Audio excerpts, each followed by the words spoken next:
ефирчето на Споделено. Здравейте и вие пред телевизионния екран. Вие сте с полезното ток-шоу Споделено с Кали.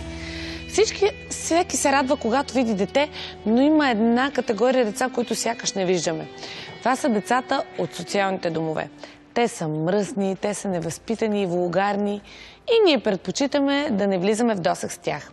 Все пак има хора, които са отворили очите си и сърцата си. Те правят всичко възможно тези деца да живеят в истински дом, да са чистички и възпитани. Също като тези сладури, на които се радваме. Днес ще говорим за приемните семейства. Нека да посрещнем Мирослав Долъпчиев, председател на Националната асоциация за приемна грижа.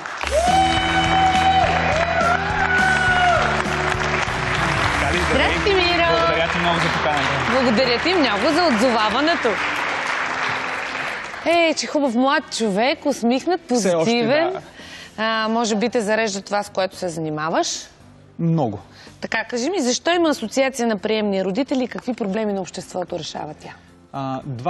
Две са основните неща, защо има асоциация. Тя съществува поради основната причина, че никой не може да се справи в този път сам. И всеки един приемен родител изпитва и своите болки, и своите радости, но само когато са заедно, могат да имат повече полза и за децата, могат да има и повече полза за самите те като родители. Затова решихме, че трябва да има такава асоциация. Когато са заедно двамата родители? Не само, всички родители в цялата страна. Защото представи си, самото родителство е едно пътешествие. Да.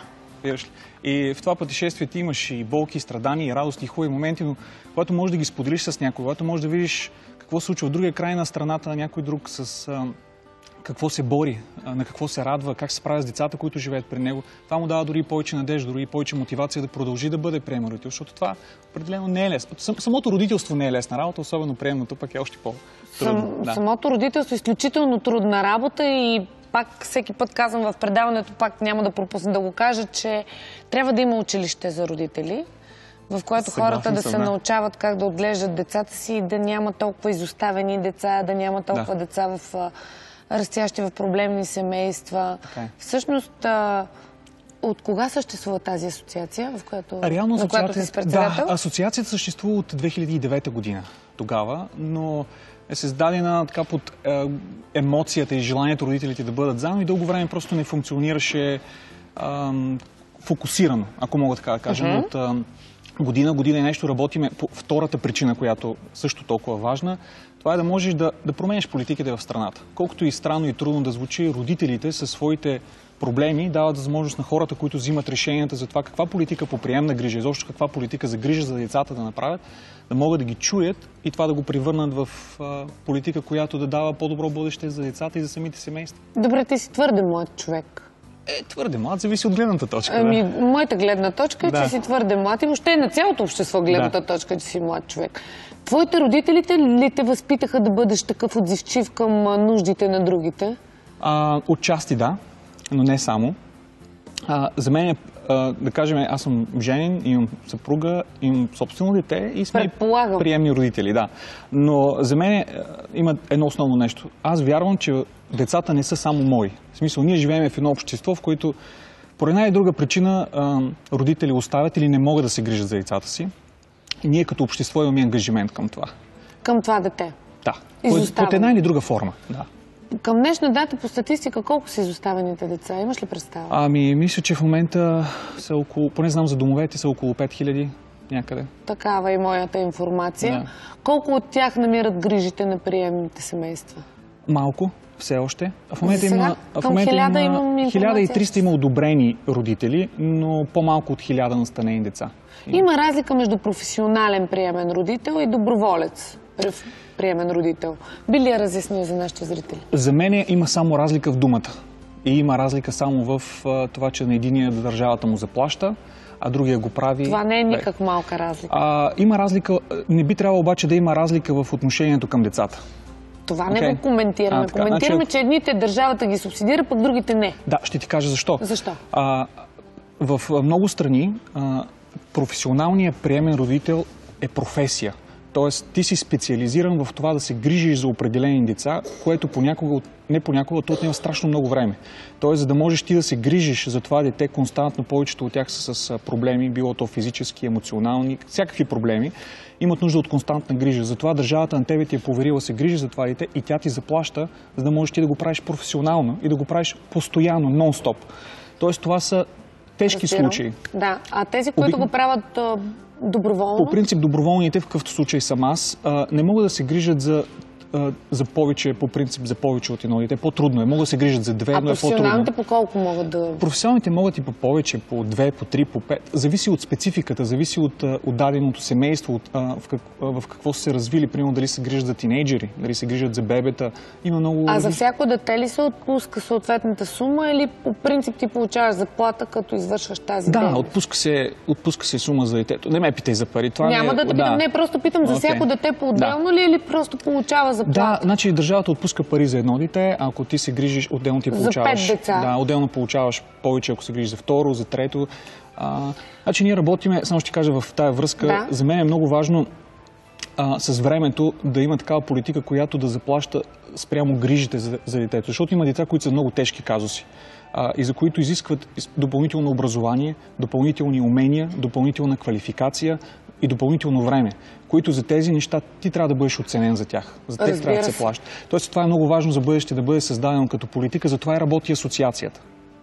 Това е втория най-важен фактор, който работи, е да може да променя, да задава темповете на промяна на тези политики. Докъде стигнахте с задачите си? Ние сме самото начало, да ти кажа, и доста трудно върват нещата, но все повече хората започват да обръщат внимание, защото ставаме повече. Значи, когато се събираме заедно и когато проблемите и нуждите излизат... Да, примерно, да покажа този предмет, че го видиш повече, отколкото ето тази трошичка. Да. В това състои идеята. Колкото сте повече, толкова повече ще обърне внимание. И идеята е точно за това да може да се чуе, че всъщност има проблеми, за които държавата не е нужно да може да разбира. Държавата не може да бъде специалист във всичко. Държавата не може да реши всичките ни проблеми. Но ако се вслушва, шансовете са по-големи и затова и асоциацията работи агресивно. Имаме няколко основни неща, които сме променили тази година. Специално, но нещата са свързани около дадени заплащания или примерно свързани с отпуските. По-скоро разясняване. Неща, които държавата не разяснява много ясно и създава конфликти при приемните родители, напрежение, несигурност, което за нас това са първите стъпки. Те първо се пишат нови закони, участваме в нови комисии, които създават примерно закони или по-скоро специфика на извеждане на деца от приемни семейства към осиновяване. Тоест вече държавата смята, че приемният родител трябва да е фактор, да участва, да помага в това. Вече за първи път приемен родител е включен в комисия, която одобрява приемен родител. Значи до сега събира се една комисия, одобряват дали ти ставаш за приемен родител или не, без да има нито един там. Без да имат представа за какви грижи става въпрос. Хората имат някаква идея, но все пак никой не е отвътре. И така, това са малки стъпки, които в рамките на една година правят, дори карат самите хора, които са приемни родители, да имат желание да участват вече в това. Защото преди година, когато казахме някой хайди лати в асоциацията, те сказаха, с какво се занимавам, защо да го правя, но сега вижда, че всъщност тяхния глас се чува. Това е... Знаеш ли какво исках да те попитам? Знам, че процедурата по осиновяване на изоставено дете е доста тромава. На мен не ми се е случвало да се сблъсквам с този проблем, защото не съм предприемала такива действия. Нормално. Но съм чувала от хора, които са искали да осиновят дете. Извинявам се.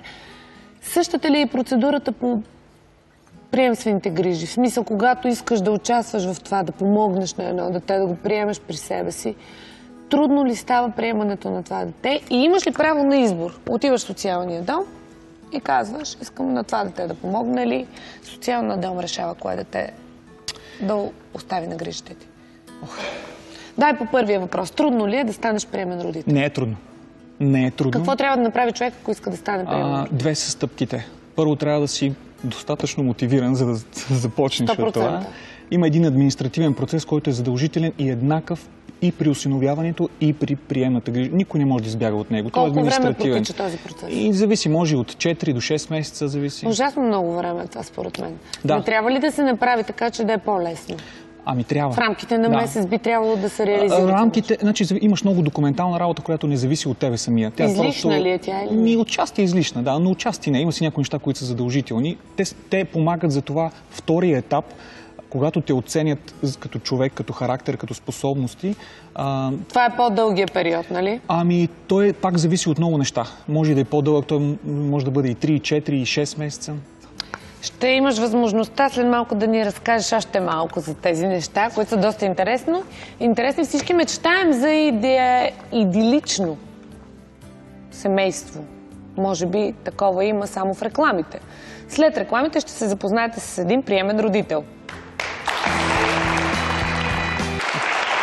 Здравейте, с Мирослав разнищваме темата за приемните семейства. При нас вече е и Мария, която е приемен родител. Здравейте, Мария. Здравейте. Как решихте да станете приемен родител? Живея в близост до дом за изоставени деца. Навлезнах в проблемите им, тъй като те се научиха да идват в дома ми и да говорят помежду си за проблемите, които имат в домовете. И реших, че мога да помогна на няколко деца, поне, ако не на всички. Няколко. Вие имате ли ваши деца? Имам мой син, който вече е голям, взел се в ръце отдавна. И имам един приемен син, който е след 2 месеца навършва 18 години. А от колко голям го гледате? По принцип 5-та година го гледам, като приемен син. В една доста трудна възраст сте го взели? В доста трудна, да. Тинейджърска? Да, и имаше много така спорове с близки приятели, които ми се чудеха на къла. Как така взимам в тая възраст. Обаче пък такива плодове набрах за тия 5 години, че си струва. Ами да ви дам и моя син, той е на 12, аз не мога да се справя с него. Нали? Това е идеята всъщност. Знаете ли защо го казвам? Защото това е идеята на приемната грижа. Ако едни родители, не става въпрос само, предполагам, разбирам правилно, не става въпрос само за децата от изоставени социални домове, става въпрос и за деца, в които семейства не могат да се справят с тяхното отглеждане. Също. Аз предполагам, че с вашия син ще се справя много по-трудно в името на истината, защото тези деца имам едно по-маничко, 4,5 годишно, и съм на път да взема сестричката на по-малкото детенце, която също е в дом. Кое се гледа по-лесно? По-малките деца или по-големите? Ами колкото по-малко е, толкова по-лесно, то като пластелинче. Нали? Но лесни са за гледане децата по проста причина, че те са гладни и жадни някой да им обърне внимание. И малкият специално, той постоянно тича след мен и или учиме, или пишеме буквички, или стихотворения, или пееме песнички. Вие сте посветила цялото си време на отглеждането на тези деца. Абсолютно. Вашата грижа, т.е. се води към професионална. Да. Имах си професия добра, 10 пъти по-заплатена от тази. Но вие сте се отказали от нея. Машинен инженер, разбрах. Да. Но това, което го получавам като приемен родител, просто усещането, че даваш живот. Мъненькото детенце.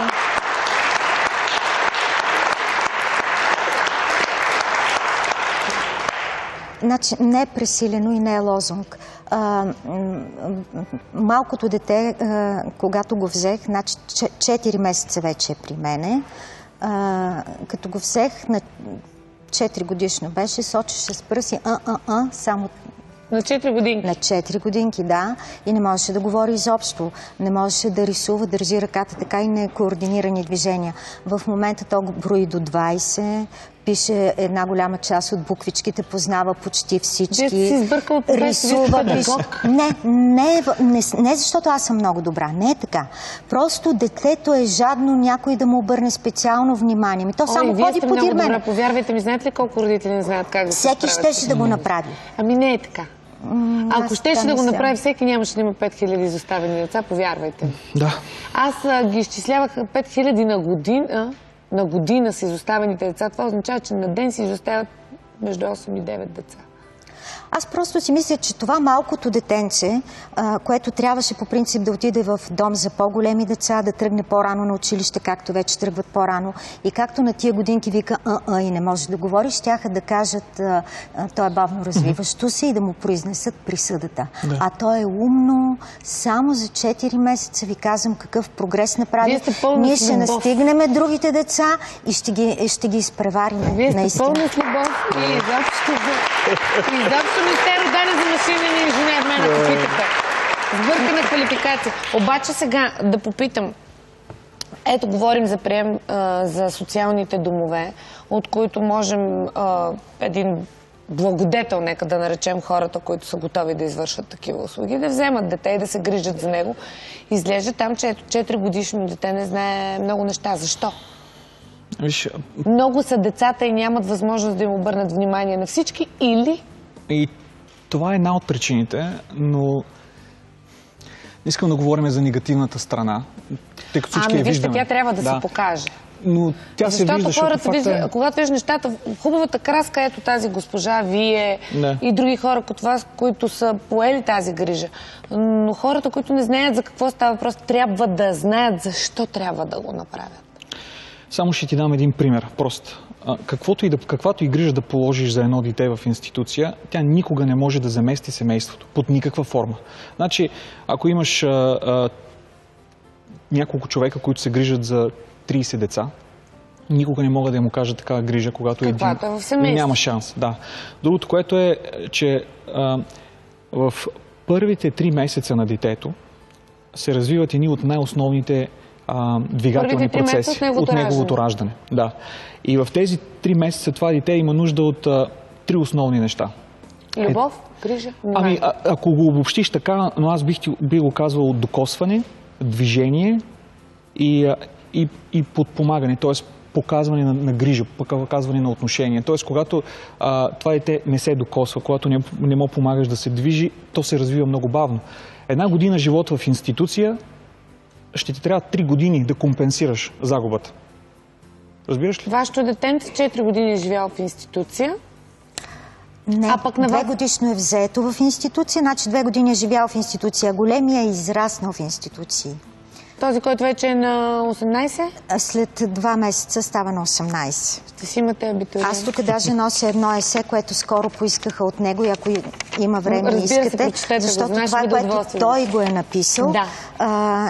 И мисля, че няма какво да говоря за ползата от приемната грижа. Той го казва без да се налага аз да говоря. Нека да уточним, само да знаят нашите зрители, че вашия избор за приемен родител, първото дете, което сте взели, е цветнокош. Цветнокош. И между другото беше 8-ми клас, когато го взех и трябва да ви кажа, че в материала там ми беше много трудно да наваксвам. Защото всяко нещо, което захващахме да учим, аз го записах в елитен техникум.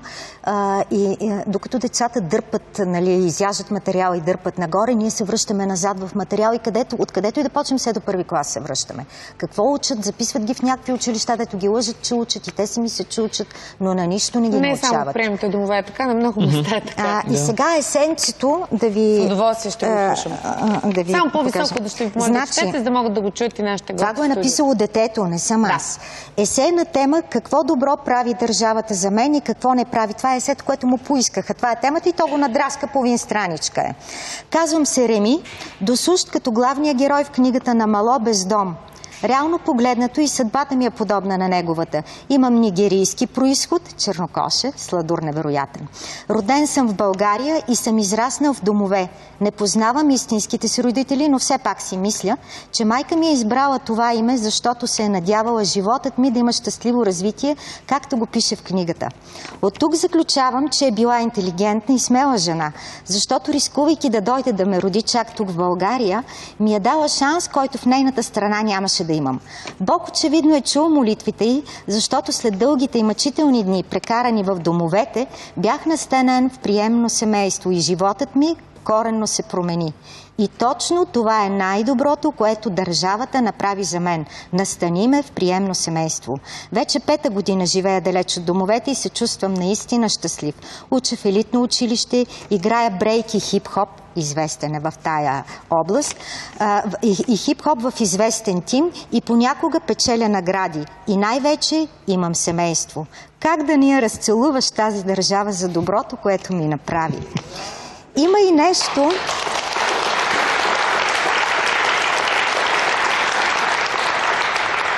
И понеже есето е на тема какво добро направи държавата и какво не направи, има и втора част. Има и нещо, извинете, което държавата не направи за мен. Роден съм в България, никога не съм напускал страната и български език е моя роден език. Всъщност нигерийски не съм говорил или учил. Понякога се чудя, защо държавата не ме иска за свой гражданин. Не идва ли думата родина от това къде си роден? Това е то, което ми тежи. Иначе съм доволен от съдбата си. Все пак животът ми се разви добре, досущ, като на този на моя съименник от книгата Бездом.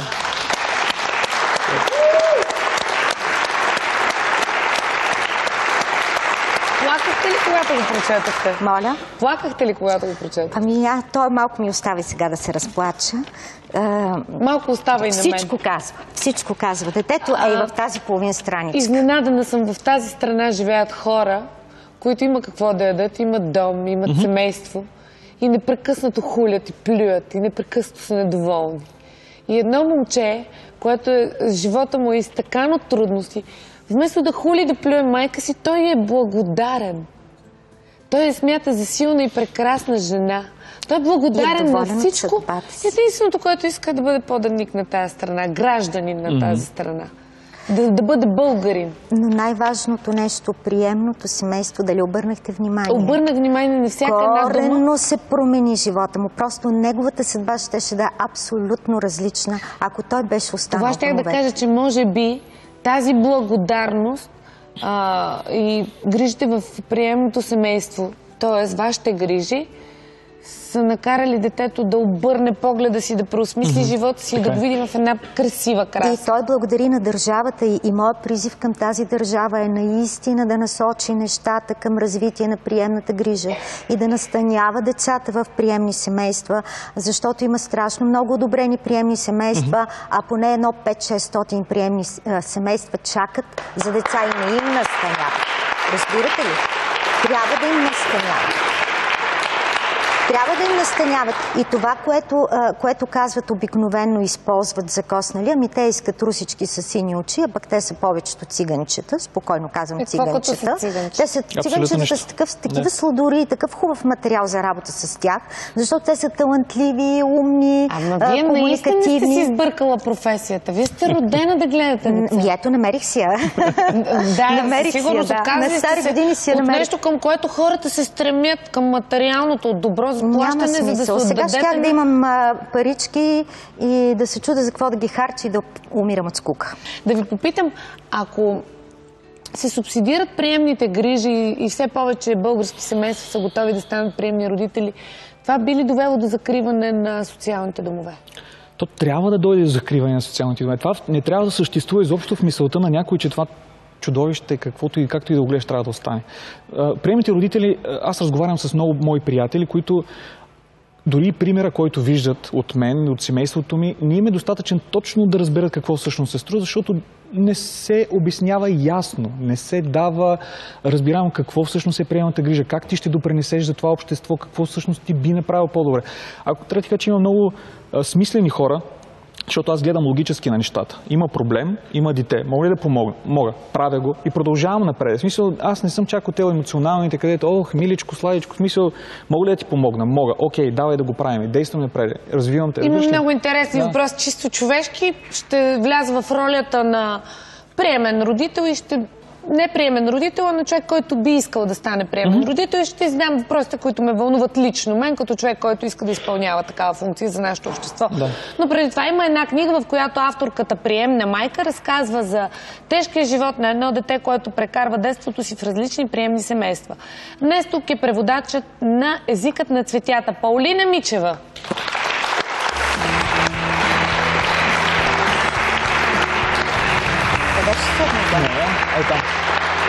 Здравейте, Паулина! Много ми е драго, че сте в студиото днес. За вас и за нашите зрители. Като си взема изпитите, ще ги прочета, обещавам. Те са поредица. Всъщност това е един и същи роман. Това беше идеята. Ама тук има различни цветя. Да, точно така. Това е един роман, Езикът на цветята, но е с 4 различни корици. Индийски лотос, вие говорете, докато аз показвам книгите. Първият такъв роман, който излиза в България, с различни корици, като идеята беше да се покаже на хората, че в една тема, която е свързана с приемното семейство, има различни послания. Затова ние, понеже не успяхме да се спрем кое точно послание да дадем на нашите читатели и на всички хора, които ще се докоснат до нея, избрахме да поднесем 4 послания. Едното е любовта, която е най-важното и според мен всъщност това е може би основната тема на книгата. Различно е съдържанието на книгата? Не, едно и също. един и същи роман с 4 различни идеи. Защото... Т.е. различно е посланието. Да. Но всяко едно от посланията върху корицата може да бъде открито вътре в самото съдържание. Точно така, абсолютно. Основната тема е свързана с любовта, която можем да намерим винаги. Едно момиче, и във всичко. Да. Едно момиче, което е израснало в приемни семейства и как след това тя се реализира в живота. И за нас, тъй като темата за приемните семейства беше много важна, ние всъщност за това избрахме романа. Защото е много важно да даваш любов, да знаеш, че можеш да получиш любов винаги, независимо от къде си тръгнал. Тук се казаха много важни неща, особено преди малко за Реми, защото любовта присъства в тези деца и в хората, които са около тях. Просто само трябва да се намери път, да стигнат тези хора да се свържат с тази любов. С хора от новия свят, хора на любовта. Да не повярваш. И всъщност много беше важно за нас тази тема да стигне до повече хора.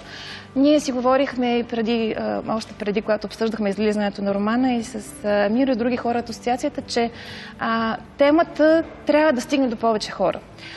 Книгата на тази авторка, тя самата е приемна майка, както каза и ти, е стигнала до хора от целия свят. Значи тя е издадена на повече от 45 езика, което означава в много повече държави. И навсякъде хората са разбрали, че няма значение какви са децата, какви са родителите, няма значение на какъв език говорят.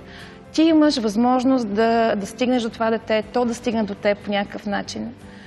Една много хубава история, много позитивна. И всъщност според нас това беше основната идея. Може ли да ни резюмираш накратко? Едно момиче, което е израснало в приемни семейства, по някакъв начин тя е пострадала от системата и след това трябва да тръгне да се развива навън. В нейния живот се стига до този момент, който в България все още не е до някъде така.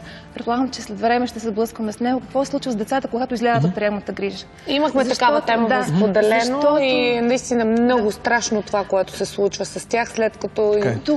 Тук имаме точно малко така надграждане на темата, защото какво става след това. И не е нужно да преразказвам историята, важна наистина идеята, която сте по-скоро зад нея, че това момиче успява да стигне до някакъв позитивен резултат в живота си с помощта на хората около нея.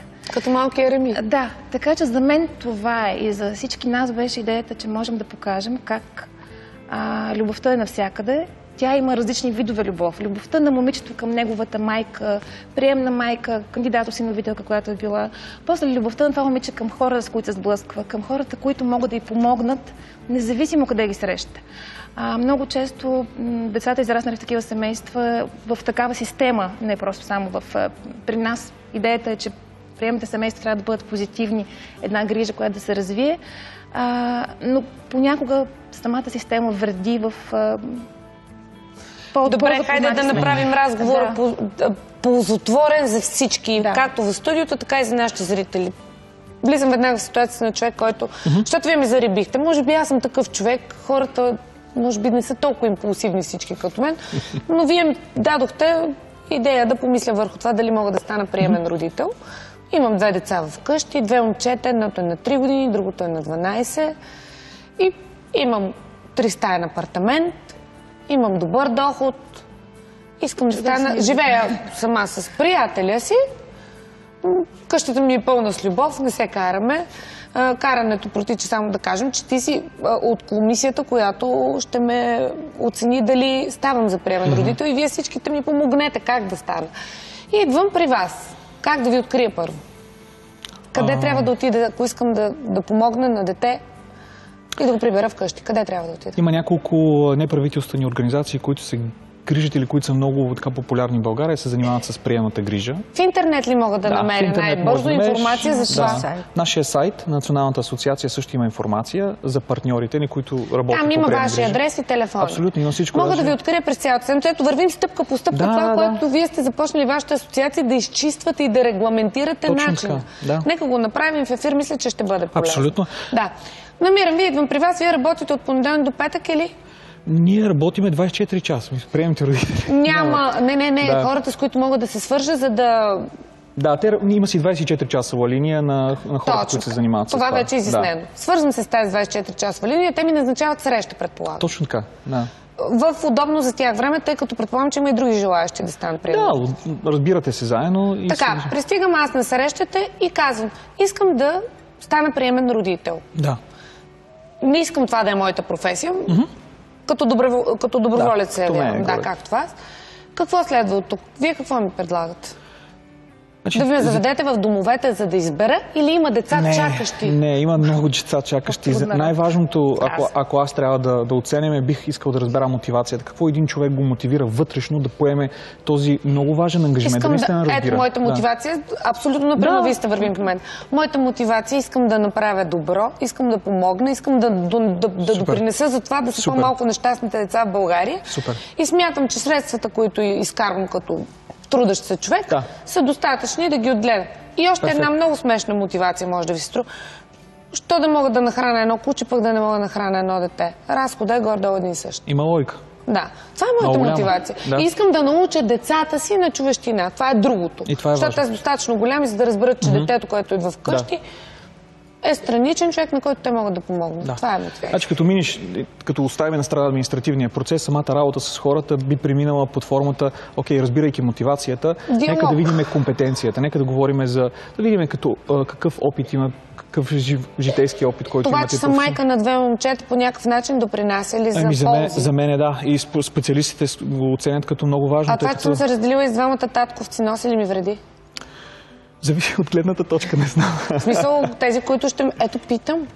Защото това, че съм разделена с татковците на децата, не ме прави лош родител, нито пък тя ги прави лош. Това искам да кажа, че това не може да ти го кажа сега веднага дали е положително или отрицателно. Въпросът е, че в разговор ти самата ще можеш да споделиш защо се е случило това.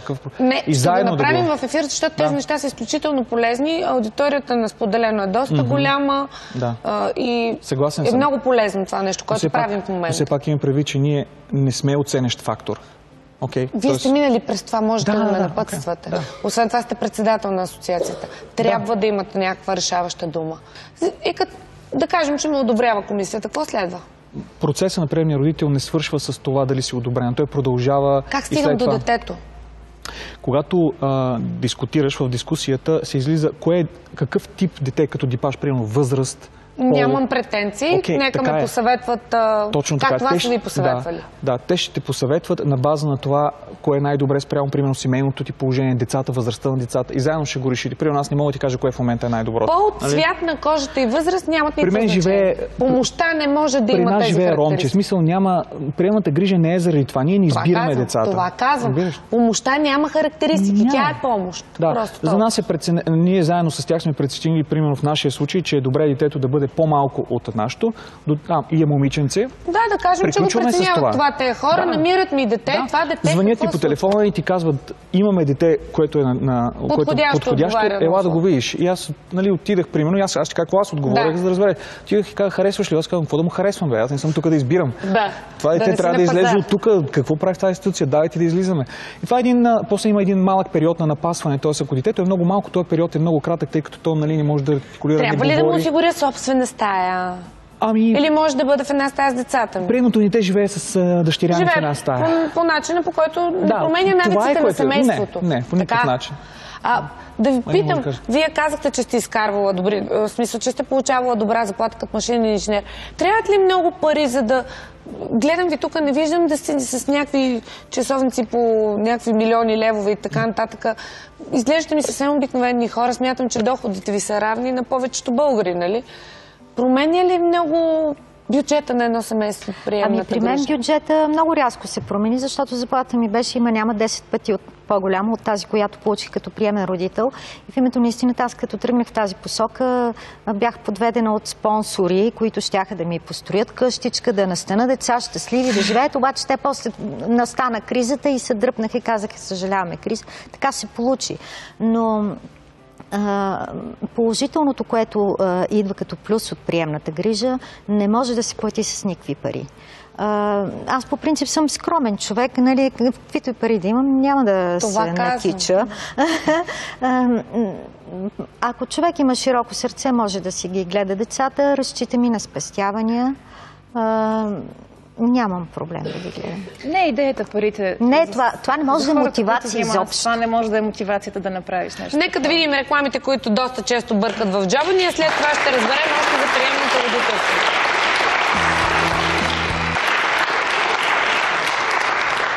Здравейте, вие сте с Споделено с Кали, а днес си говорим за всичко, което трябва да знаем за приемните семейства. Мои гости са Мирослав, Мария и Паулина. Опитвам се да ви включа всички в разговора. Насочих се към Мирослав, защото наскоро ми стана ясно, що е то председател. И затова си мисля, че трябва да ми отговориш на всички въпроси, но... Окей. Ти приемен родител ли си? Не съм, но обмислям тази идея. Просто, понеже си говорим за стъпки, аз да кажем, в момента още не се чувствам наясно с мотивацията си. Защото прекалено съм емоционална на тази тема и трябва да си изясня какво точно. Ние сме говорили с Миро каква трябва да бъде нагласата. Моята нагласа все още едва ли не да разреша всички проблеми, да спасят всички деца, което няма как да стане. Така че в мен изчаквам този момент да озрее, но така го виждам в едно недалечно бъдеще. Надявам се да ме одобрят и мен като теб някой ден. Значи продължавам с въпросите. Взимам аз това дете вкъщи, което и да е, и на зрителите да кажа, че предполагам, че разликата в бюджета е една филийка хляб, една купичка повече супа. Като си помислите колко от храната ви оставя, когато вечерята изхвърляте, помислете, че никак не е трудно да нахраните още един човек. Не е много, наистина не е много, просто си иска сърце. Взимам го това дете вкъщи и идват родителите му и казват: искаме си детето. Аз бих могла да се разделя, защото имам такова отношение към раздялата. В смисъл, за мен всичко е окей, стига да продължава този човек да живее добре. Но има хора, които не могат да се разделят. В много от случаите децата са взети от семействата по някаква причина. Обратно. Виж, много често не родителите изоставят децата си. Много често държавата взима децата им. По причини, поради които... Какви са причините? Насилие, едната, неспособност да се грижи за тях, условия нечовешки, примерно... Използват ги за просия. Да. Много могат да бъдат нещата. Има такива, които просто родителите физически не могат да се справят. Имат заболявания, психически или физически. И затова държавата се налага да вземе тези деца. Примерно, казуса на едно дете, което разглеждахме, родителите имат 6 деца. И социални грижи взимат едно от детето, поради причина, че първо го намират на тревата, да живее, след като... Ужасно. В смисъл сложен казус. Обаче майката и бащата си искат детето и те го търсят. И си го обичат. Това не мога да ти го кажа, не знам дали го обичат. Това е пък тази любов да спи. Ако го използват за просия, той им носи доходи. Той им носи доходи, той им струва пари и това го има в Зара. Съжалявам, но е истина. Няма за какво да съжалявате, това е истина. Да оставим на страни казус, защото много неща не ги знаем. Или не ги знаем напълно. Но да говорим факта за това, че родителите примерно биха си искали детето. Идваме там, оставяме на страна, идва някой родител, защото реинтеграцията, дай да уточним работа на приемния родител. Аз какво правя, тя какво прави. Има едно дете, което идва временно и живее при нас. Ние не сме осиновители. Това трябва да правиш голяма разлика между това. Ние трябва да помогнем на това дете да не влиза в институции и да ни остава без семейство. И да се интегрира в обществото по възможно най-добрия начин. Точно така. Понякога това означава връщане обратно в семейството. Тоест ние подготвяме детето, неправителствени организации, държавата се грижи за това тя да подготви семейството, да може да си вземе обратно. Има ли такива наистина? Има, разбира се, че има. Има голяма част от децата. Значи има светлина в тунела. Ама има светлина. Въпросът е човека дали иска да я види или гледа някъде другаде. Има, разбира се, че има. Има ли променени семейства? Защото за децата е ясно, ама за семействата? Аз не познавам много реинтеграция, тъй като нашия процес понякога спира, нали, в самото начало, но аз знам за семейства, които успяват да се вземат децата. Понякога погледни... И започват ли да живеят хубаво след това? В смисъл всичко да бъде наред? Всичко наред. Извинявай, ти няма такова нещо всичко наред в този свят. Малко като дете гледам на тези неща. И ми харесва да гледам така, защото това е смисъл. Има нужда да гледам, да. Но дори да не е всичко наред, важното е това, което ти казах, процеса да не си сам. Защото дори самата реинтеграция не можеш просто да дойдеш, какво аз ще го отворя вратата и ще кажа: ето, вземи си го, ти си чудесна вече. Не, имаш нужда от помощ. Не можеш сам. Ако ти си го изоставил по една причина, примерно има много млади майки, които от страх просто изоставят децата си. Окей. Какво правим ние? Ние се грижиме в момента, до който някой ги подпомогне. Тя е готова да си го вземе обратно. Абсолютно, да, защото и ти казваш, ние не се раждаме родители. Значи ролята на приемния родител е още по-тежка от тази на осиновителя. Затова мотивацията той обиква и трябва да обича толкова безрезервно, че трябва да може да се... Това ти казах преди малко, да, с емоционалността по някакъв начин може да бъде пречка. Трябва да го възприемеш по-скоро като работа. Затова е ужасно трудна и достойна за уважение. Аз исках само да се намесна да кажа нещо, че може да се ползва, когато много хора могат да направят. Не е само да бъдеш приемен родител, доброволен или професионален. Има и други начини. Една от идеите, които ние искахме да направим с тази книга е, че авторката, която е приемен родител, е стигнала до това как може да го покаже на хората. Тя е създала една мрежа. И тази мрежа е нещо виртуално като пространство. Дори просто може да се използва базата на вече съществуващите институции. Всеки, който иска да помогне, може да помогне не да дава цялото си време, любов и всичко, дори с малки жестове, като просто показва, че е готов да приеме тези деца и да им помогне в интеграцията, независимо на каква възраст. Ето има деца, които са талантливи. Да. Доброволни хора могат, в смисъл хора, които имат тези възможности, могат да им осигурят курсове, могат след това да им помогнат след завършване на 18 години по някакъв начин да им предоставят възможност по-лесно за работа. Наистина, системата трябва да продължи. Простичко, кой с каквото може, когато може, въпросът е да го направи. Да не се приема, че това е приемна грижа, това е на една асоциация, на едни хора, ние не сме от тях. Това е част, което цялото останаха много незададени въпроси от мен. Предполагам, много въпроси ще останат и в главите на нашите зрители. Със сигурност едно предаване настига. Темите винаги тук са много интересни. Гостите още повече. Много сте информирани и готини. Благодаря ви. Финални думи ще ви помоля за нещо предаване. А на всички зрители, преди да кажат моите гости финалните си думи, ако не знаете как да бъдете добри, прочетете тази книга. Може би тя ще ви научи на нещо. Вашите финални думи.